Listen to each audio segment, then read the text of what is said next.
Bonjour à toutes et tous et bienvenue sur la chaîne de Gomme de Crayon. Cette vidéo est dans la continuité de ma précédente vidéo. Je vous mettrai le lien quelque part par ici. Je veux peindre à l'aquarelle et je n'ai jamais peint à l'aquarelle.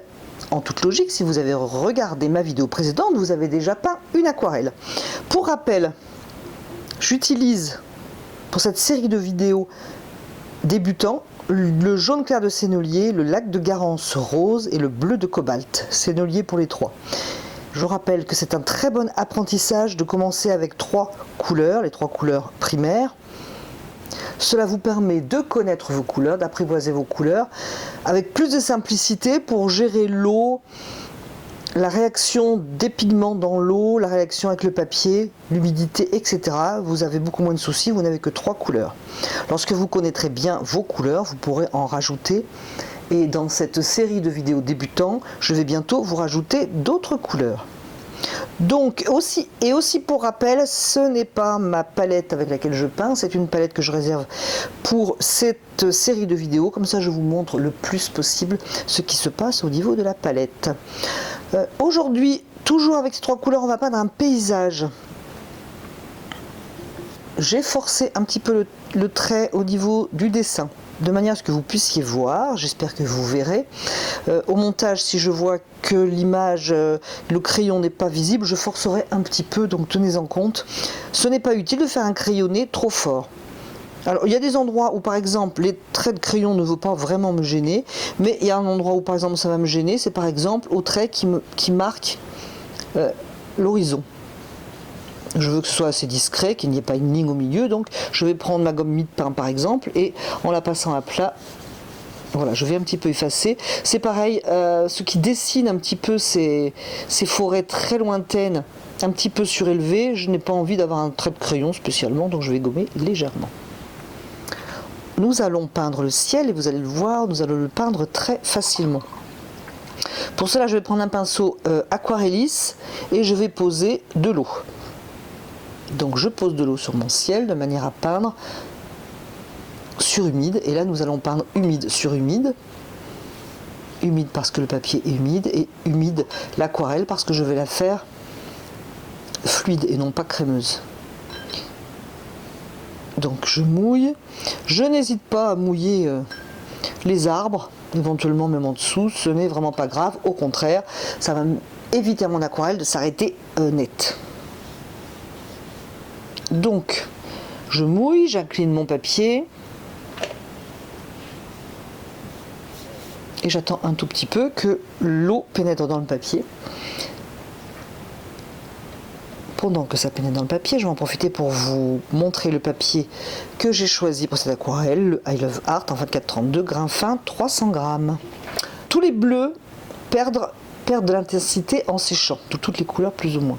Les bleus encore plus, et le bleu de cobalt, je dirais même encore plus. Si on le compare avec le bleu outre-mer, le bleu de cobalt va perdre beaucoup plus de couleurs. Donc je vais tenter de faire un mélange assez bleu. Toujours à queue, si j'appuie sur la touffe de mon pinceau, ça doit couler. Donc je fais un mélange assez bleu et donc bien mouillé, bien à queue, liquide, et je vais poser ma couleur. Donc je vais commencer par le haut. L'humidité que j'ai sur le papier va me faire travailler mes pigments tout seul. Pour que ça travaille, il faut que j'effleure le papier. Si j'appuie trop fort, je vais, disons, déranger mes pigments.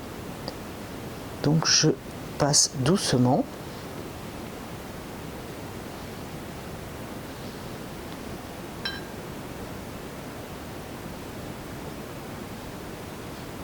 Et je vais laisser faire tout seul. Maintenant, j'aimerais avoir un ciel beaucoup plus clair vers l'horizon. Bien, je vais simplement toujours garder de la couleur, mais beaucoup moins. Plus d'eau, moins de couleur. Et je continue comme ça. Je peux même continuer encore plus blanc.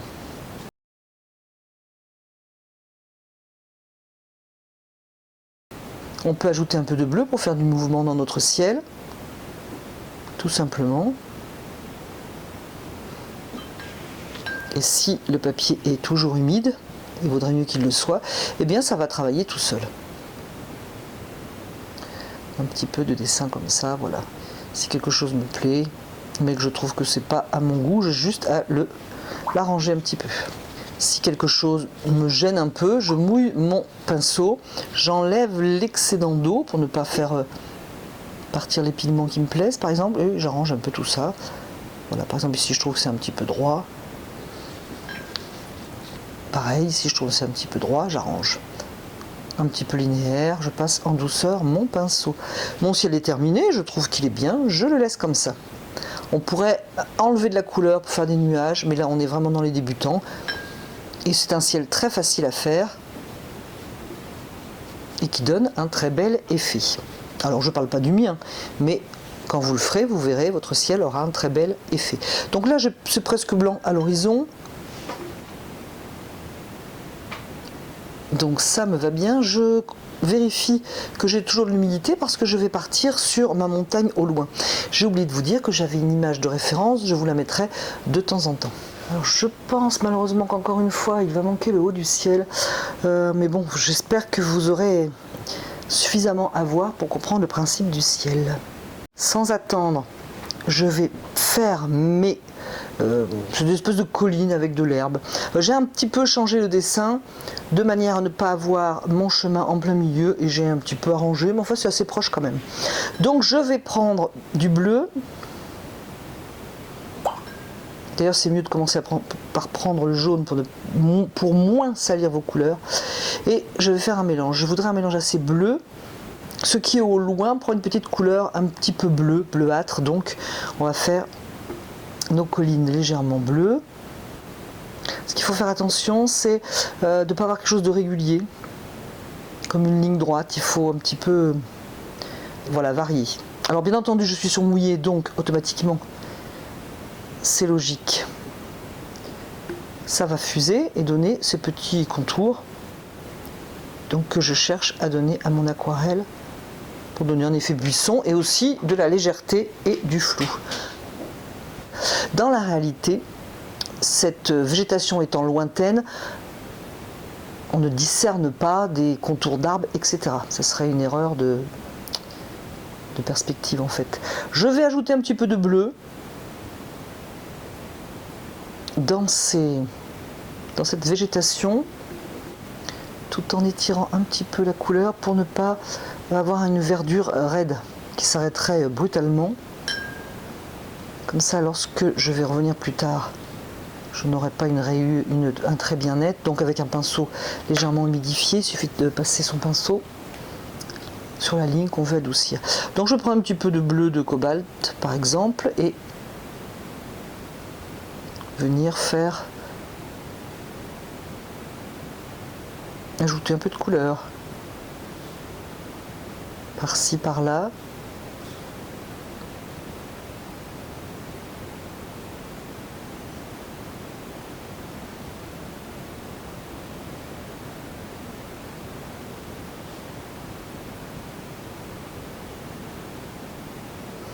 Si je trouve par exemple que j'ai une forme trop nette, et bien avec un pinceau légèrement humide,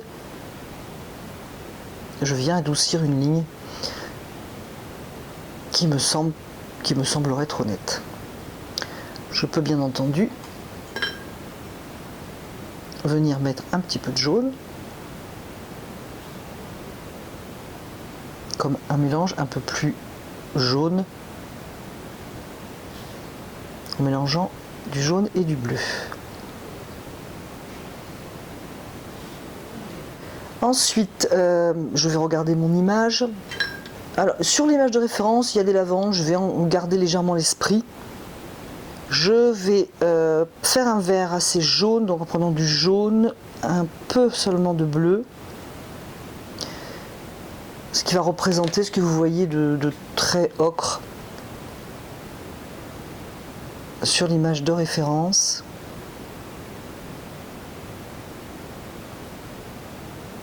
Alors, je passe ici par-dessus, il y aura un buisson, ou un arbuste.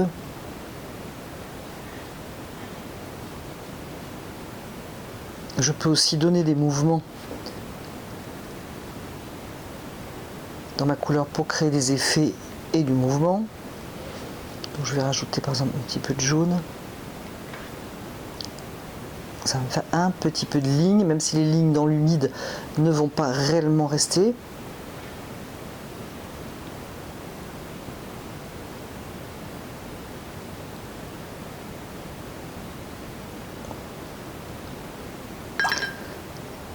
Et c'est mon souhait, je veux que les couleurs se mélangent, donc je n'attends pas que tout sèche. D'ailleurs ici, je me suis trompée, je voulais de la lavande. Donc je vais simplement enlever la couleur. Je suis sur un papier cellulose, donc évidemment la couleur s'en va bien. Et du coup, c'était ici que j'avais la couleur en question. Je vais la poser au bon endroit où j'avais décidé tout à l'heure. Je peux bien entendu peindre sur les petits arbustes, ce n'est pas un problème.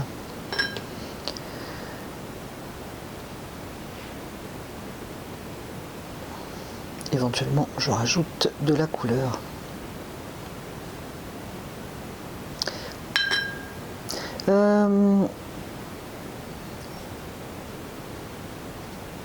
Ici, c'est un peu chaud, donc je vais faire un mélange avec du jaune, du rouge. Je ne veux pas que ce soit trop rouge, donc je vais remettre du jaune.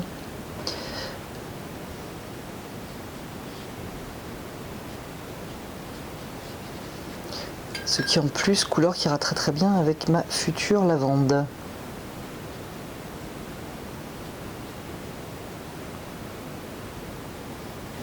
Donc si j'ai mis cette couleur un peu chaude ici, il m'en faudrait ailleurs. Je ne peux pas en avoir qu'à un endroit.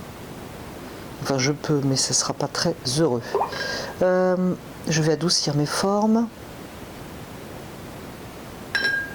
Et je continue avec un vert pour mon premier plan. Donc toujours jaune et toujours bleu de cobalt. De toute façon, je n'ai pas le choix, je n'ai que 3 couleurs.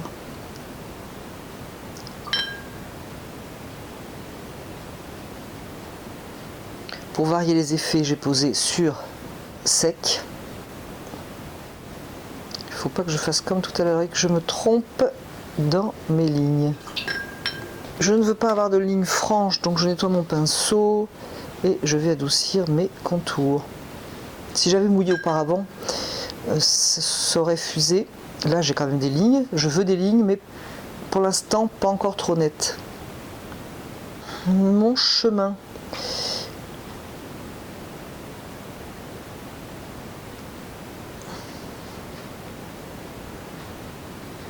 Je vais prendre la couleur légèrement orangée,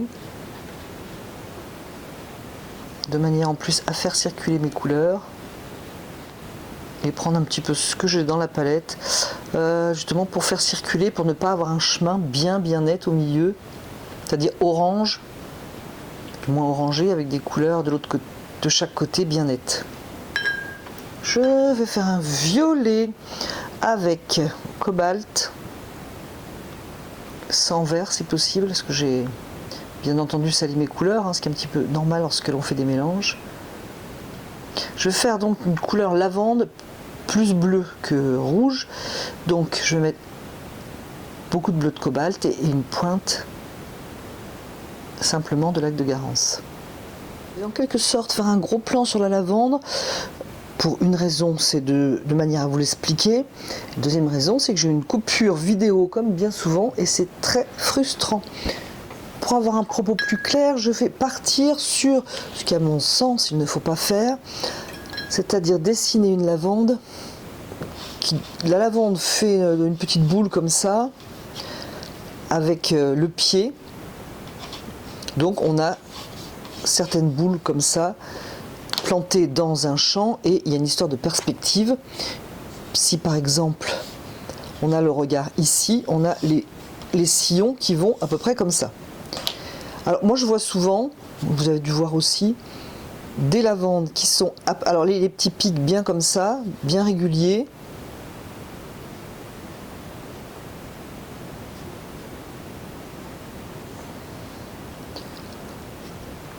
avec, je vais prendre une autre couleur hein, parce que là, justement pour montrer ce qu'il ne faut pas faire, avec un pied bien net, j'ai pris du brun Van Dyck.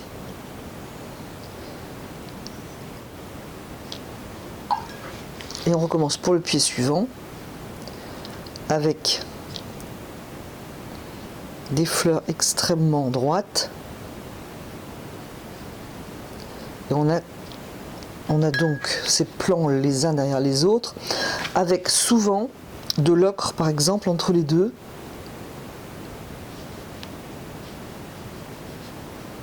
Et tout est bien séparé. Alors c'est pas très heureux.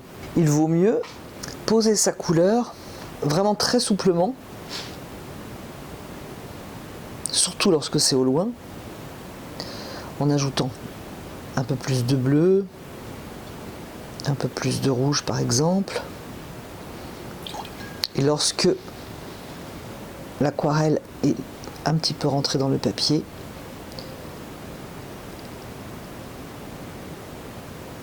on joue un petit peu avec ces formes, ou on rajoute à nouveau du bleu, etc.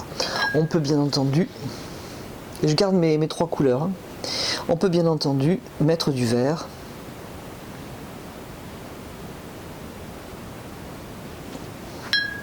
Et à nouveau jouer avec ces couleurs. Alors si on a un sillon qui, comme cet exemple ici, est posé comme ça, même sur papier sec, hein, simplement avec le pinceau donner du mouvement en posant la couleur. Pour notre aquarelle, j'ai un mouvement qui est comme ça. Je vais préférer simuler par des mouvements qui vont suivre un petit peu la ligne générale, plutôt donc que de faire des petites choses comme ça.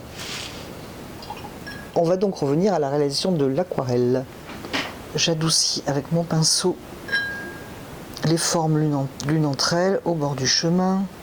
Et c'est encore humide, donc je vais pouvoir remettre encore de la couleur, surtout pour donner des contrastes et aussi pour accentuer l'effet de mouvement. Alors je ne fais pas des champs de lavande, on peut être plus précis, hein, mais épi par épi et fleur par fleur, c'est pas ce qu'il y a de plus heureux, donc j'essaye surtout de donner une impression de lavande. Pour cela, un peu de bleu aussi, ça marche bien, donc le bleu de cobalt, et je peux travailler avec un pinceau, éventuellement, si quelque chose ne me plaît pas. Alors si mon vert, je le trouve un petit peu cru, par exemple, ce qui d'ailleurs n'est pas le cas, j'ajoute une pointe, vraiment une pointe de rouge. N'oubliez pas, si vous êtes droitier, mettez votre palette à droite, et si vous êtes gaucher, votre palette à gauche.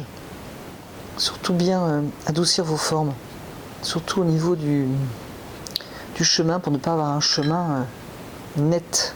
Il faudrait qu'il soit plus clair, mais pas trop net. Je vais prendre de ma couleur violette pour en apporter un peu de l'autre côté, de manière à pas avoir coupé net, à faire courir un petit peu ma couleur. Les buissons avec un vert assez bleu, donc une pointe de jaune et bleu de cobalt. Deux solutions, il y en a mille et une, mais je vous en donne une. Soit on mouille le bosquet entier, soit on peut aussi juste mouiller les contours, de manière à pas avoir quelque chose de trop net.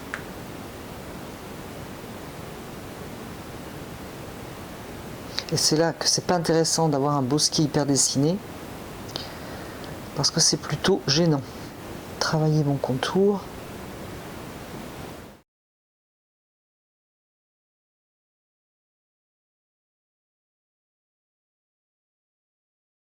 Alors ici, moi je trouve que ça fait un petit peu trop présent, donc je vais dans un petit moment ouvrir des blancs. Je vais pour l'instant continuer mes arbres. Je vais ajouter un peu de bleu dans celui-ci pour créer du contraste et des ombres. Et mon vert va être de moins en moins fort et aussi de plus en plus bleu au fur et à mesure que je vais vers le lointain. Alors on dit que les couleurs sont plus chaudes devant et plus froides derrière pour donner l'impression de lointain. Oui, c'est tout à fait vrai. Bien entendu, on peut tout à fait contourner cela lorsque l'on sait pourquoi on le fait. Alors ma lumière, comme je le disais, vient de là, de l'horizon. mais ça ne m'empêche pas d'ajouter de la couleur dans mon chemin, toujours pour lier les deux parties. Comme je le disais, je trouve cette forme un petit peu fermée. Je vais prendre un pinceau assez raide, genre pinceau pour acrylique par exemple, et je vais enlever de la couleur. Par exemple, soit en suggérant un poteau ou des branches. Je peux faire de même vertical parce que j'ai peu de vertical, donc je peux en profiter pour ouvrir des blancs verticalement. Ça peut très bien être un poteau, hein, ça peut être n'importe quoi, mais ça me donne du relief, et là ça va aussi me donner des verticales, donc que je viendrai travailler après éventuellement. Je vais laisser sécher. Partie un petit peu plus difficile, c'est de voir si la composition est à peu près équilibrée. Par exemple, moi ici je trouve que c'est un petit peu fort, du coup j'ai l'impression d'avoir plus de poids à gauche qu'à droite. Mais d'un autre côté ça tombe bien parce que je voudrais ouvrir aussi des lignes comme j'ai fait là, pour ne pas en avoir que là, ça me dérange un peu. Je vais ouvrir des blancs, donc c'est-à-dire que je prends un pinceau et j'enlève de la couleur. Voilà ce que veut dire ouvrir des blancs. Par contre, j'aime bien ces couleurs que j'ai fait courir. Je vais juste en rajouter un peu. On est à présent dans les détails, on va dire. Je vais prendre un bleu et un rouge. Je vais prendre du bleu de cobalt et du rouge pour essayer de trouver une couleur plus foncée. Voilà, ça fonctionne. Et la lumière venant donc d'ici, je vais chercher par exemple à l'ombre de mes poteaux une ombre que je vais d'ailleurs adoucir parce que j'ai vraiment besoin de contraste. Adoucir et éventuellement la faire courir un petit peu d'un point à l'autre. Je veux quelque chose de foncé. Je vais faire pareil, pareil ici. C'est encore un petit peu mouillé de ce côté. Du coup, ça va se diffuser. J'aimerais quelque chose d'un petit peu plus précis, certainement. Alors, si vous êtes de vrais débutants, n'hésitez pas à me dire si vous trouvez que c'est trop difficile.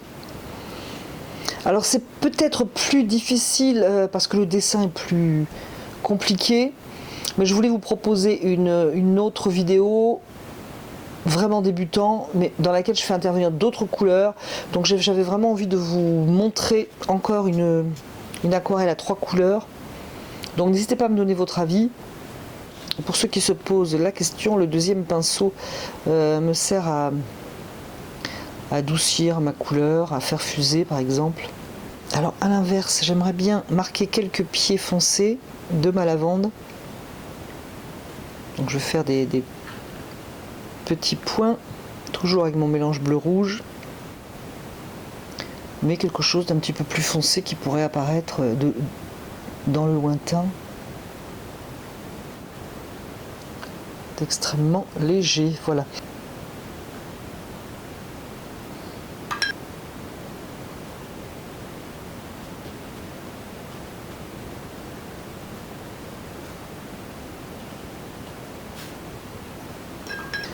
C'est terminé.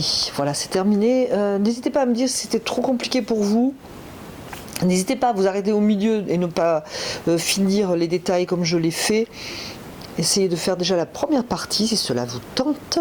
Je vous remercie d'avoir regardé, écouté cette vidéo et je vous dis à bientôt sur la chaîne de Gomme de Crayon.